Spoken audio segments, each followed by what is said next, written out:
Both of them experienced genuine loneliness, but they walked through that time in faithfulness to God. There will be times, friends, when you will have to walk by yourself for God, with God. There will be times when it's like Paul said, when you've done everything you can to stand, stand. There will be times when you won't be able to convince someone about God or the righteousness of your cause or your decision, and no one will understand, and you just stand. You walk with God. Noah and Jesus both experienced this. Genesis chapter 6, verses 13 through 18. God said to Noah, catch that.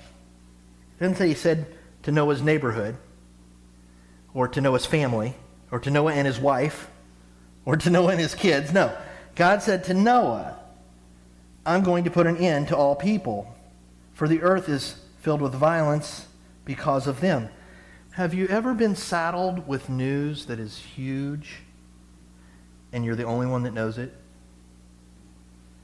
And no one that you tell it to could even begin to understand it? God is blessing Noah, but he's saddling him with some huge stuff here. Okay? You're the guy, Noah. I'm telling you, the world's going to end. But don't worry, because I'm going to take care of you. Wow. I mean, I just think it's powerful to put yourself in his shoes and feel that. And he goes on and he says, and I am surely going to destroy both them and the earth. And then he tells him, I want you to build an ark. And my mind thinks, what's an ark? Does he even know what an ark is? Has anyone built one before? There's no manual. There's no way. Build it out of cypress wood. I guess it was plentiful. I don't know. I've never really seen a lot of cypress wood in my day. Coat it with pitch, inside and out. And then here are the dimensions. Make it 450 feet long. That's a football field and a half. That's a long boat. 75 feet wide, 45 feet high. Put a roof on it. Finish it to within 18 inches. Build a door, a big door in the side, and put 3 decks on it, a lower, middle, and top decks. Noah, I want you to do this. And then I'm going to bring a flood and I'm going to destroy the earth.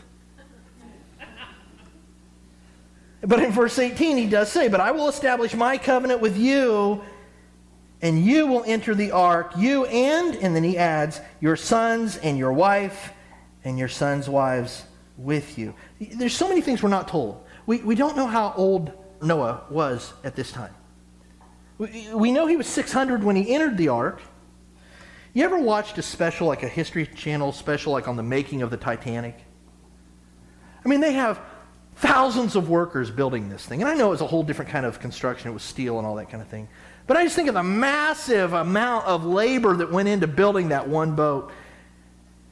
We don't know how old Noah was, but you know there's also no record of anyone offering to help. Not one. Not even his sons. I mean, just in our humanity, I think we like to fill in that gap and just assume surely his boys helped him carry a couple boards. Right? We just think, how could his sons not do something for him? But there's no record. There's no record of it. And, I mean, can you imagine being Noah and saying, hey, boys, you're the guy at the end of the block in your whole neighborhood, and you're building this boat in the desert, and you're telling everybody that the world's going to end, and that's why you're building it. How many of you's children would be out there swinging the hammer with you? Mine would be saying, Dad, I think I'm gonna move to the town next door.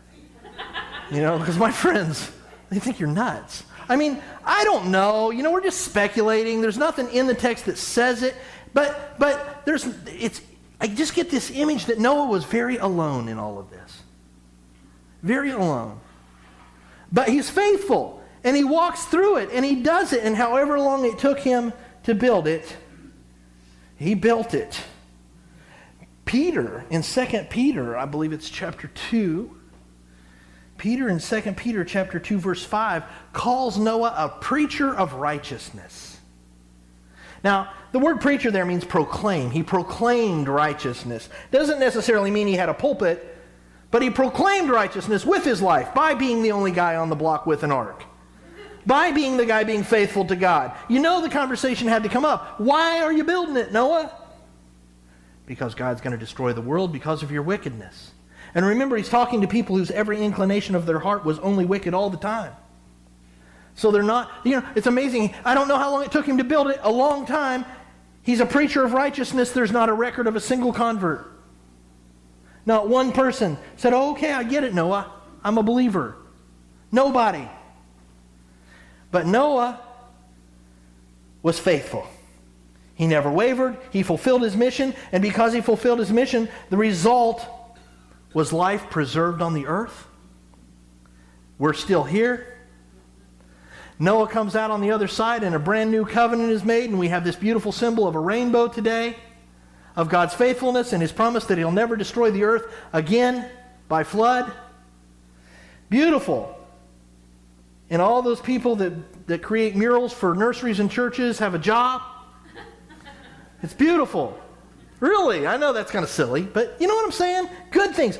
When you walk through dark times and lonely times with God and you're faithful, it may be hard, but good things come at the end of it. Isaiah 53, we're back to Isaiah. We're talking about Jesus again here. Did Jesus ever experience loneliness?